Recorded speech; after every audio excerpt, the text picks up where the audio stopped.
J'ai fait un rêve cette nuit, ce matin. Je viens juste de me lever, ça fait pas très longtemps. Puis j'ai l'impression qu'il faut que je te partage ce rêve-là.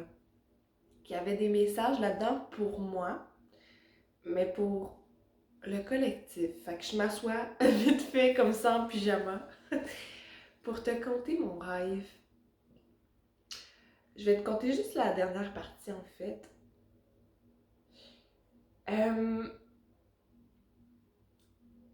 il y avait un membre de ma famille, on était dans un univers un petit peu dystopique, mais qui ressemblait beaucoup au nôtre. C'est pour ça que ça m'a particulièrement marqué parce que je ne suis pas une personne qui rêve fréquemment de dystopie, en fait. Et ce membre-là de ma famille, qui est quand même assez proche, a pris la décision dans le rêve de faire resetter sa conscience. C'est comme si le gouvernement ou une entreprise gouvernementale, dans le rêve, offrait un service aux gens où ils pouvaient faire un shutdown, un redémarrage de l'ordinateur. Ils vendaient ça comme un espèce de service de bien-être. On était comme en période très critique, très inconfortable sur la Terre. Et là, le gouvernement ou la compagnie, son speech de vente, c'était ben, nous, on a la solution pour que vous puissiez arrêter de souffrir. Venez faire un reset de la conscience. Ça va être comme un redémarrage à neuf. Ça va être super après, comme se réveiller après des années de nuit de sommeil. Et moi, j'étais très inquiète. Je sentais que c'était pas une bonne chose dans le rêve. Surtout quand le membre de ma famille m'a annoncé qu'elle voulait vivre cette expérience-là, en fait. J'étais très inquiète pour elle. J'ai dit, oh mon Dieu, il faut pas qu'elle fasse ça. Mais finalement, elle l'a fait. Et vu que c'était mon rêve, je crois, j'ai senti l'expérience de reset de conscience. C'était comme un écran mal calibré. C'était comme une chaîne de télé où on capte mal le signal, on capte mal le pas. C'est comme un petit peu il y a des couleurs, tu sais, ça peut tomber un peu en noir et blanc, il y a des couleurs qui manquent. Et là, j'ai senti la détresse du membre de ma famille qui avait fait ça de comme oh, fuck! Oh non, mais qu'est-ce que j'ai fait là? Je me sens tellement pas bien. Je me sens tellement pas bien. Dans le fond, tous les inconforts qu'elle vivait avant de faire le reset l'ont juste suivi de l'autre côté et elle voyait la vie à travers des yeux plus fades. C'est comme si tout avait perdu sa saveur. Puis là, il y avait comme une espèce de contrôle où ce qu'on pouvait changer les choses, un peu comme mettre des filtres sur des photos, mais ça ressemblait à une palette de maquillage. Je sais pas pourquoi. Puis là, elle essayait des couleurs, tu sais. Puis là, oh non, ça fonctionne pas. Oh non, ça fonctionne pas. Je sais plus quoi mettre dans ma comme filtre dans ma confiance, dans ma conscience pour aller bien.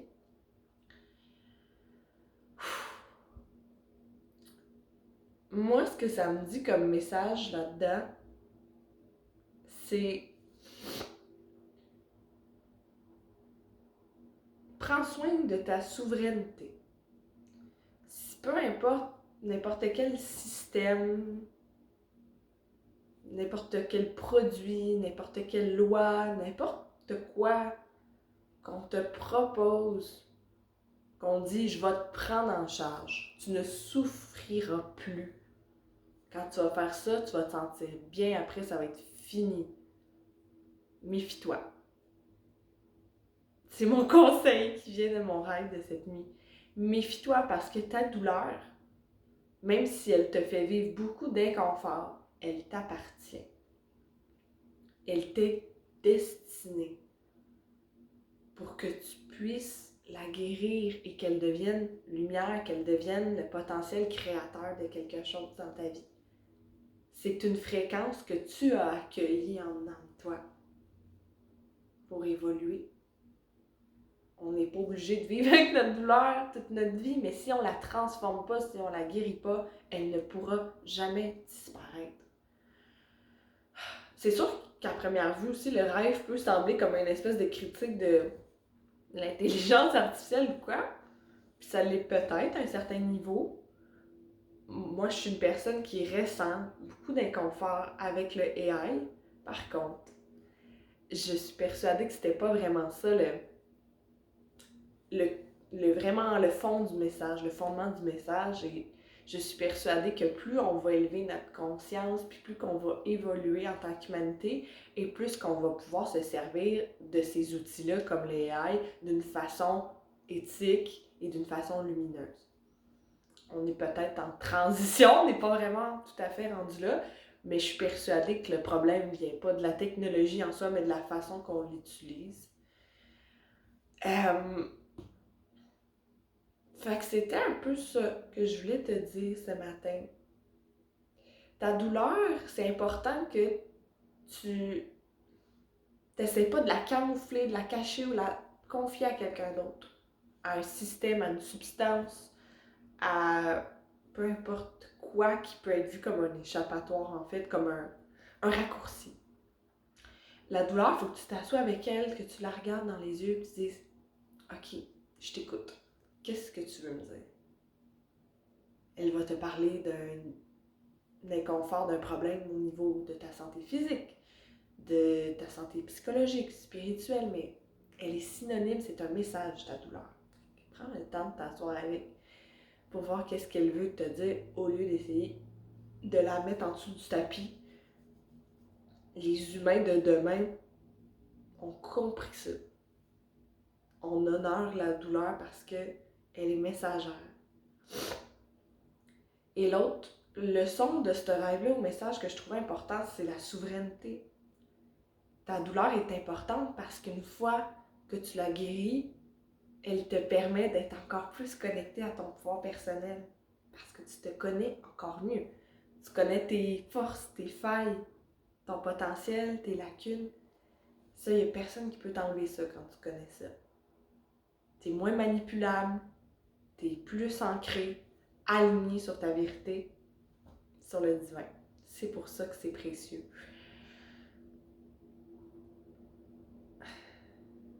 La souveraineté dans notre corps, d'appartenir à son corps, appartenir à sa conscience, à son monde, à la vie qu'on s'est créée, c'est précieux. Si on laisse des gens, n'importe qui, empiéter sur ce territoire-là, on se déconnecte de notre sentiment de soi, d'être soi-même en fait. C'est comme si on confie notre vie aux mains de quelqu'un d'autre, puis ça c'est impossible à faire, fait que c'est comme... C'est un refus de ton pouvoir personnel, puis c'est là que tous les problèmes partent. Tous les problèmes qu'on dit de la matrice, tout part là du refus de ton pouvoir personnel. Fait que de te dire, moi c'est ça que je ressentais dans le rêve. Il y avait mon copain aussi qui m'accompagnait là-dedans, puis quelques autres personnes. On était comme un groupe un peu révolutionnaire qui était pourchassé par le gouvernement. Très politique, soudainement. C'est non. Non, même si c'est inconfortable, même si ça fait peur, je vais pas plier. Je vais rester souveraine, je vais rester puissante. Je vais me protéger, je vais me défendre s'il faut, mais non. J'arrêterai pas de dire ma vérité.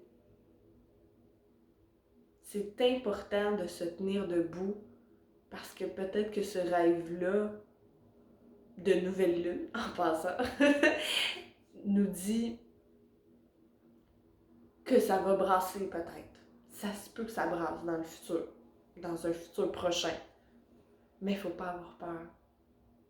Ou du moins, c'est normal d'avoir peur, mais il ne faut pas la laisser gagner notre souveraineté. Il ne faut pas la laisser nous contrôler. Parce que la peur, c'est un outil de contrôle depuis les débuts de l'humanité. Fait que peu importe à quel point ça peut brasser sur la scène publique comme individuelle, essaie de ne pas céder à ça, à cette peur-là. Essaie de te dire en ce moment, je suis vivante, je suis debout, je me tiens droite, j'ai tout ce dont j'ai besoin en fait. Peu importe ce qu'on essaye de me dire qui pourrait m'effrayer, je le sais qu'en ce moment, je suis en sécurité et tout se passe bien. Il n'y a pas de raison de céder à cette peur-là, de renoncer à mon pouvoir personnel. Fie-toi à ce que ton cœur te dit tout le temps. Ta souveraineté, c'est le début d'une grosse révolution, dont toutes les prochaines générations vont bénéficier. Ne sous-estime pas le pouvoir de ta souveraineté. Quand tu es souverain, tu es maîtresse de ton destin, maître de ton destin. Rappelle-toi de ça, c'est important. Fait que voilà, le gros message ce matin, improvisé, mais c'est important que je le partage, je le sentais, l'appel très fort. Donc, je t'envoie beaucoup d'amour et de lumière. Fais attention à ce que tes rêves te disent, toi aussi, parce qu'ils sont probablement chargés de beaucoup de messages en ce moment. Je te dis à bientôt.